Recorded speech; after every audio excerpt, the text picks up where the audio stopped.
Hello, good morning, जय मसीह की दोस्तों। हमारे यूट्यूब चैनल विजय समूएल ऑफिशियल पर आपका स्वागत है।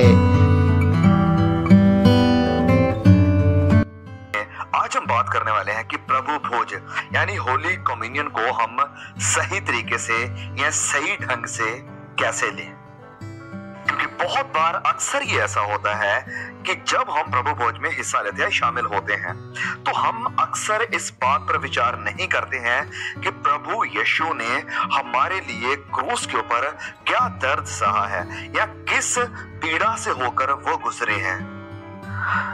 क्योंकि इन बातों पर विचार हम तभी करते हैं जब ईस्टर आती है या गुड फ्राइडे आता है या कुछ ऐसे किसी स्पेशल ओकेशन या इवेंट पर ही।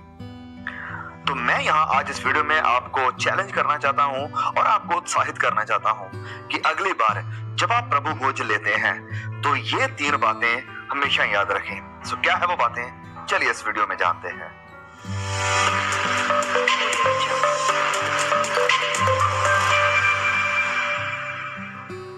तो सबसे पहली बात जो आप करें प्रभु भोज लेने से पहले वो है रिफ्लेक्ट। रिफ्लेक्ट मतलब होता है विचारना या किसी चीज के ऊपर मेडिटेट करना, डीपली गहराई से किसी चीज के बारे में सोचना या विचारना। तो जैसे मैंने कहा कि हम रिफ्लेक्ट करें, किस चीज के ऊपर रिफ्लेक्ट करें, किस चीज के ऊपर विचार करें, सोचें या मेडिटेट करें। हम मेडिटेट करें या विचार करें प्रभु यीशु मसीह के सैक्रिफाइस, कुर्बानी के ऊपर, उसकी पीड़ाओं के ऊपर जो क्रूस के ऊपर उसने सही, उस दर्द के ऊपर जो उसने सलीब पर सहा और उस तन्हाई के ऊपर जो उसने पिता से सही, उस सब के ऊपर हम रिफ्लेक्ट करें, मेडिटेट करें, जिस चीज में से होकर प्रभु यीशु को गुजरना पड़ा ताकि मेरे और आपके गुनाहों का पूरा भुगतान हो सके। क्योंकि प्रभु यीशु ने यही करने के लिए कहा भी है, 1 कुरिन्थियों अध्याय 11 वचन 25 में, कि ये कटोरा मेरे लहू में नई वाचा है और जब कभी तुम इसे पियो तो मेरे स्मरण के लिए यही किया करो, मेरे स्मरण के लिए। और जब उन्होंने रोटी ली थी तभी भी यही बात करी थी कि इसे भी मेरी यादगिरी में, मतलब मेरे रिमेम्बरेंस में, मुझे स्मरण करने के लिए ये किया करो। तो आप किस चीज के ऊपर रिफ्लेक्ट करेंगे, विचारेंगे? सुनिए, सबसे पहले इस बात पर आप रिफ्लेक्ट करें कि ये जो प्याला लहू का ले रहे हैं या उसका बदन जो आप ले रहे हैं, ये बदन प्रभु यीशु का जो मेरे और आपके लिए तोड़ा गया, इससे पहले प्रभु यीशु को उन्होंने, यानी जो रोमी सिपाही थे, उन्होंने उसे शर्मिंदा किया।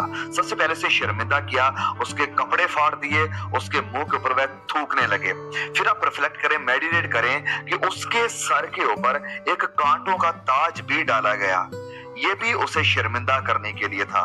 कांटों का ताज जो कि उसके सर पर लगा, सर से खून की धाराएं बहने लगी थी जब ये कांटों से बना हुआ ताज उसे सर के ऊपर लगाया जा रहा था। और फिर आप विचार करें इस बात पर कि उन्होंने चाबुक के साथ उसे मारा, और ये कोई मामूली विप्स यानी चाबुक नहीं थे, ये ऐसे लोहे के चाबुक थे जिन्होंने उसकी पीठ को पूरी तरह से छलनी कर दिया था। और स्कॉलर्स बताते हैं कि उसकी जो चमड़ी थी पूरी तरह से उतर चुकी थी। How cannot even imagine कि कितना भयानक सीन था। उसकी चमड़ी उतर चुकी थी और अंदर की जो हड्डियां थी वो दिखाई देने लग गई थी। इतना बुरे तरीके से चाबुक के साथ, विप्स के साथ प्रभु यीशु को उन्होंने मारा था। इस बात के ऊपर विचार करें, मेडिटेट करें, रिफ्लेक्ट करें। फिर इस बात पर विचार करें कि एक बहुत भारी स्लीब इसी पीठ के ऊपर जो छलनी हो चुकी थी उसके ऊपर उठाकर उसे लेकर जानी पड़ी। और फिर एक भाला जब वो क्रूस के ऊपर था उसे मारा, और कांटों का ताज उसके सर के ऊपर है, कीलों के साथ उसके पांव को और हाथों को बेधा जा रहा है। और ये सारी शारीरिक पीड़ाएं थी जो कि अपने आप में बहुत ही दर्दनाक थी। लेकिन इन सबसे जो जरूरी पीड़ा है जिसके बारे में हम शायद कभी समझ ना पाए इस धरती के ऊपर रहते हुए, और वो थी पिता से जुदाई। हाँ, प्रभु यीशु ये सारी शारीरिक पीड़ाओं से डर नहीं गए थे। इससे नहीं डरे। उन्हें डर था पिता से जुदाई का, जो उसे सहना पड़ा, क्योंकि अनंत काल से अनंत काल तक वो अपने पिता के साथ है। लेकिन अब ये वक्त होने वाला था कि उसे अपने पिता से जुदा होना पड़ेगा हमारे गुनाहों के कारण। जब उसका पिता खुद उसे मारने वाला है, उसके ऊपर मेरी और आपकी सजा को उंडेरने वाला है, मेरे और आपके ऊपर आने वाले न्याय को प्रभु यीशु के ऊपर लाने वाला है। और जैसे यशाया की किताब में लिखा है कि परमेश्वर को ये भाया कि अपने इकलौते बेटे को कुचले, अपने बेटे को कुचले। इस बात पर मेडिटेट करें कि पिता ने अपने इकलौते बेटे को मेरे और आपके लिए कुचला ताकि मैं और आप बच जाए।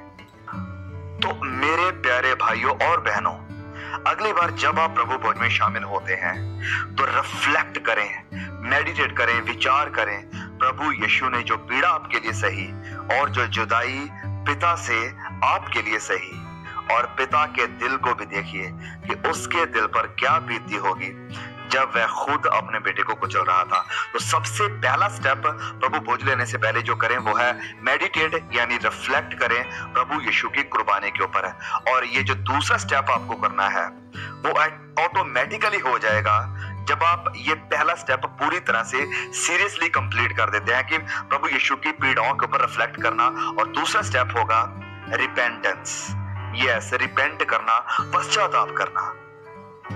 तो हाँ प्रियो, ये एक बहुत ही बढ़िया प्रैक्टिस है प्रभु भोज में शामिल होने से पहले कि हम सबसे पहले अपने अंदर देखें, अपने अंदर झांकें कि कहीं हमारे अंदर कोई गुप्त पाप तो नहीं है, कुछ ऐसा तो नहीं है जिससे प्रभु खुश नहीं है, जिससे प्रभु को दुख लगता है, या कोई ऐसा गुनाह जो कि प्रभु चाहते हैं कि हमारी जिंदगी में नहीं होना चाहिए। तो वो गुनाह किसी भी रूप में हो सकता है, हमारी बातों के द्वारा, हमारे कामों के द्वारा, हमारी आंखों के द्वारा, हमारे विचारों के द्वारा। तो ये किसी भी तरह का कोई भी पाप हो, तो अब वक्त है कि आप प्रभु यीशु की क्रूस के ऊपर मेडिटेट करने के बाद अपने अंदर देखिए और उस सारे गुनाह से, किसी भी तरह का कोई भी गुनाह है, उससे तौबा करें, उससे पश्चाताप करें। और इस बात के लिए संत पौलुस हमें कहते भी हैं इसी चैप्टर में जिसके बारे में हम जिक्र कर रहे हैं, पहला कुरिन्थियों अध्याय 11 और उसके वचन 27 और 28 में पौलुस कहते हैं कि इसलिए जो कोई अनुचित रीति से प्रभु की रोटी खाए या उसके कटोरे से पिए अनुचित रीति से, वह प्रभु की देह और लहू का अपराधी ठहरेगा। इसलिए इंसान, मनुष्य अपने आप को जांच ले, अपने आप को परख ले, अपने अंदर देख ले कि वो कैसा है, क्या है, और इसी रीति से इस रोटी में से खाए, यानी फिर वो इससे खाए और इस कटोरे में से पिए।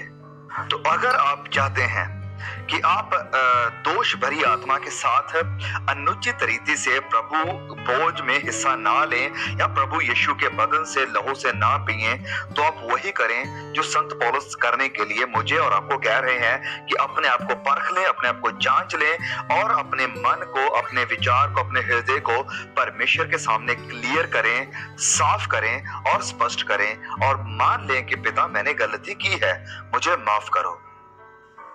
और जब हम प्रभु के सामने नम्र हो जाते हैं, हम्बल हो जाते हैं और मान लेते हैं अपने गुनाहों को, मान लेते हैं कि हमने प्रभु के खिलाफ पाप किया है, तो फिर प्रभु हमें माफ करने के लिए तैयार है, क्योंकि हम उसके सामने नम्र हो गए हैं। तो सबसे पहले आप प्रभु यीशु की कुर्बानी के ऊपर रिफ्लेक्ट करेंगे, फिर आप अपने गुनाहों से पश्चाताप करेंगे, यानी रिपेंट करेंगे।